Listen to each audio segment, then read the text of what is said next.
जाना। तास्तितिक्षस्व भारत, जितना सहनशील होगा उतना बड़ा वो भक्त बनेगा। जब कोई इस मार्ग में चलता है तो उसके सामने इस बात की परीक्षा आती है, तुम कितना सह सकते हो। जब आपको बुरा लगना ही बंद हो जाएगा तो आपको भगवान परमानंद प्रदान करेंगे। जब तक बुरा लगता है तब तक साधन करो और उस बुराई को सह जाओ। जो आपसे कोई गाली दे रहा है, अपमान कर रहा है, निंदा कर रहा है, या काम क्रोध लोभ कुछ भी, सह जाओ, चुप रहो, शांत रहो, सह जाओ। नहीं, किसी से कह देते हैं तो हृदय थोड़ा खाली हो जाता है, तो कहते हैं यहां नहीं होगा। रहीमन मन की मन व्यथा रखिए मन में गोए, यद्यप सिद्धांत है कहू ते कछ दुख घटी होई, कहने से दुख कम हो जाता है, पर काहि कहो यह जान न कोई, पर किससे कहूं इस बात को कौन जानेगा। तो रहीमन मन की मन व्यथा रखिए मन में गोए, सुनी ठलई हैं लोग सब बांट न ले है कोई। विनोद होने लगे, तुम्हारा मजाक बना देंगे लोग। सहनशील, बहुत गंभीर। वैसे भी साधुता की जब बातें आती है तो सहनशील, आशय, उदार, धीरज सहित विवेकी, जहां देखो तहां तितिक्षवः पहला शब्द है साधु के लक्षण का। यहां कह रहे हैं दो बातें भक्त की पहली पहचान। पहला, सहनशील कितना है।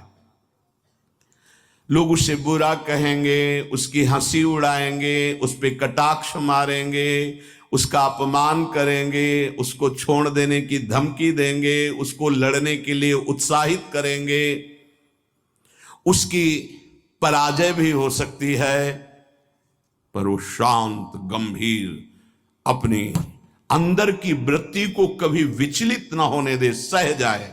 बहुत ध्यान देने की बात है। भजन करके उसे बचाना कठिन, बचा के पचाना कठिन। ये है भजन करना और उसको बचाना और उसको पचाना। आपको बुरा कहेंगे, पूज्य बाबा कह रहे, हंसी उड़ाएंगे, आपके कटाक्ष मारेंगे, बड़ा भजनानंदी बनता है, किसी से तो बात ही नहीं करता है, अपने को कुछ ज्यादा ही भगत समझते हैं क्या।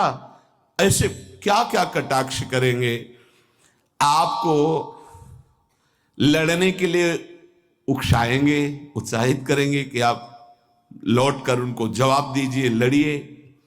वो ऐसा महसूस करवाएंगे कि आप हार गए, चुप हो गए, आप दब गए। चुप हो जाओ, हार जाओ, हरे को हरि नाम, मौन होकर चुपचाप सह जाओ। इस गुण से अध्यात्म की उन्नति बहुत जोर की होती है।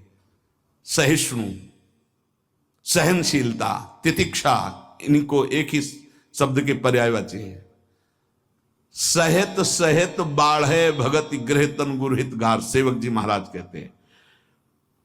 और जिसके अंदर सहनशीलता नहीं है तो वो केवल परमार्थ का आडंबर करेगा, स्वप्न में भी आध्यात्मिक उन्नति नहीं हो सकती। जागृत की तो बात जाने दो, पकड़ लीजिए। सबसे पहला लक्षण सहन करना। ये आप संकल्प कर ले कि जीवन में सब कुछ सहन करना है मुझे। जो सह गया सो साधु, जो टूट गया वो विषयी। यही बात हमको एक शराबी ने समझाई थी ब्रह्मावर्त बिठूर में। देखो तिल तिल ये छवि काटी गई तो आज भगवान बन के पूज रही। बच्चा टूटना नहीं। क्या भगवान का बाहरी स्वरूप था। वो बाहरी तो ऐसे मदिरा पान की एक लीला करते हैं दिखाए, लेकिन जब उपदेश मिला तो प्रणाम करके अंदर सोचा भगवान न जाने किस स्वरूप में।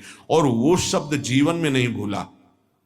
खास बात होती कि जैसे ऐसे कोई बोल रहा है तो वो शब्द जीवन में नहीं भूला। टूटना नहीं, टूटना नहीं, कैसी भी परिस्थिति हो टूटना नहीं।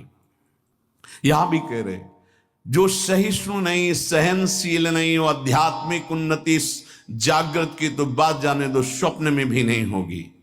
कुछ नहीं हाथ लगता, आडंबर केवल लेता है। अतः भक्त को अधिक से अधिक नाम जप के द्वारा ये शक्ति बढ़ानी चाहिए सहन करने की। कितना भी कुछ भी अंदर कोई विकार, मनोवेग, वाणी वेग, उदर वेग, जनेन्द्रीय वेग, कोई भी वेग, सब चुपचाप सह जाओ। ये मार्ग है सहन करने का, सहन करने का। भगवत प्राप्ति का जो मार्ग है वो सहन करने का मार्ग है। शांत, अपने मन की बात किसी से भी मत कहो। कहो तो केवल प्रभु से कहो, अगर कहना ही है, नहीं तो कहने की जरूरत नहीं, वो देख रहे हैं, उन्हीं का विधान रचा हुआ है, उनसे क्या कहना। वो भोरी सखी का एक पद में है ना, दिल दे करके दिल की सुख दुख की बातें क्या कहना, जब दिल ही दे दिया तो क्या सुख दुख की बातें कहना। पहला तो ये हुआ सहिष्णु, सहनशीलता, और दूसरा नाम जप। ये दो से भक्त की पहचान, दो चीजें। निरंतर नाम जप हो रहा है कि नहीं, हर प्रकार के आक्रमण को आप सह रहे हैं कि नहीं, बस यही भक्ति की पहचान। और तो सब लक्षण आ ही जाते हैं।